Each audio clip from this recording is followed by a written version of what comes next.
You feel like it's already happened. Why would you be looking for it? Then, if your body is conditioned emotionally into that future, you're not separate from the energy of your future. You're connected to it. But the moment you get in traffic and you start getting angry, or you get on the line at the bank and you start getting impatient, or you're sitting in a staff meeting and you start judging a coworker, you just disconnected from the energy of the future, and now you're back to the energy of your past, and you've done nothing wrong. You just lost your connection to the future. Now, the importance of that is to notice that you're disconnected. And if you say to me, well, that person made me feel this way and think this way, I'd say, oh my gosh, you're back to the unconscious program of being a victim in your life. The victim is saying that someone or something is controlling how I think and feel. But a person who's producing outcomes in their life, all of a sudden they say, wow, the way I'm thinking and feeling is creating outcomes in my life. Now I'm a creator in my life, and now I believe less that I'm a victim of my life. Point one. Point number two is that people think that they want certain things because they're experiencing lack. And so they have to go about becoming the very person. So then if we reframe it and you say, oh, I really want to be wealthy, I want all my needs met, and I'll say, really, why do you want to be wealthy? And they'll say, because I want freedom. I'd say, okay, well, let's focus on freedom. So now the person understands the sponsoring thought or the emotion. Why would you wait for your wealth to feel free? That's the Newtonian model of reality, of cause and effect. Waiting for someone or something out there to take away this emptiness or lack. And what if I'm feeling this emotion? This emotion is influencing certain thoughts, and how I think and feel creates my life. If I'm living in lack, I'm not going to create anything new. But if I say to you, hey, when you become that person, once you become it, then your reality is going to reorganize itself. Instead of living by cause and effect, let's teach you how to cause and effect. So then the person then is no longer interested in getting something in their environment when they realize it's about who they become.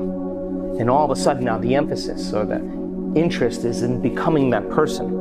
And we have a week with those people, and I want them to walk as it, sit as it, stand as it, lay down as it. I want them to get in the habit of walking from their room to the ballroom. It's become the new habit. That's why when we do our work, we're doing sitting meditations, we're doing standing and walking meditations, we're doing lying down meditations. I want it to become a new habit. I want them to become that person. So then, this happens thousands of times. People come for certain reasons. They come to heal their disease. And once they heal their disease, they realize it was never about healing their disease. You know what it was?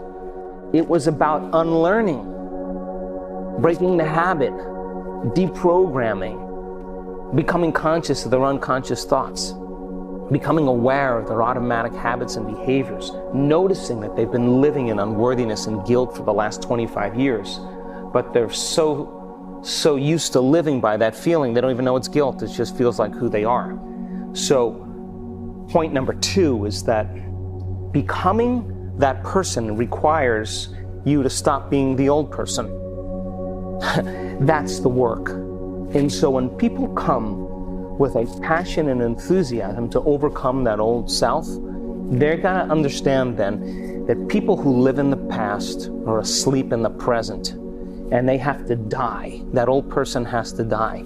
And the dying of that old personality is an uncomfortable process. But if you apply the formula, when you're in that uncomfortable process, you will literally begin to become somebody else. So when they start becoming that person, they'll say, I thought I wanted wealth, but I really don't want wealth, I want this.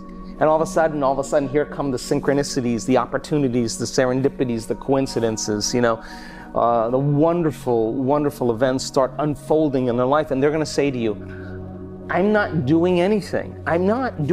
Because they took care of the past personality, because your personality creates your personal reality. Your personality is made up of how you think, how you act, and how you feel. So then if they're no longer thinking the same way, no longer acting the same way, no longer feeling the same way, they're thinking differently, they're acting differently, they're feeling differently, and they return back into their lives, they're able to maintain that modified state of mind and body. That's the new habit. They're embodying that energy. Then all of a sudden, people in their life are going to say, something's different about you. Something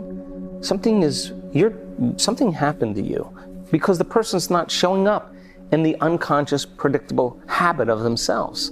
And they're outstanding because they're not reacting emotionally. They've overcome that sitting in their meditations.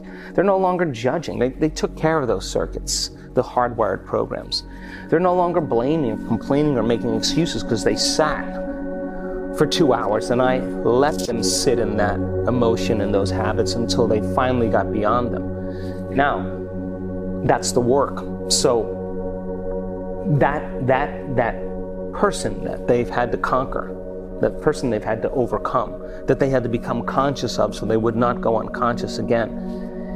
The side effect of that is self-love. The side effect of that is a level of satisfaction with yourself that allows you to be satisfied with others. And people who judge themselves will judge others. People who hate themselves will hate others.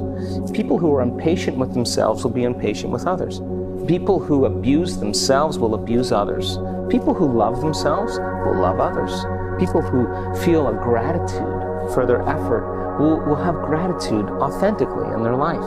People who are joyful because they sat in the fire and something changed are going to naturally be joyful, not because they need a car or a wardrobe or a vacation to feel that. They feel joyful because they really feel joyful. It's not coming from out there, it's coming from in here.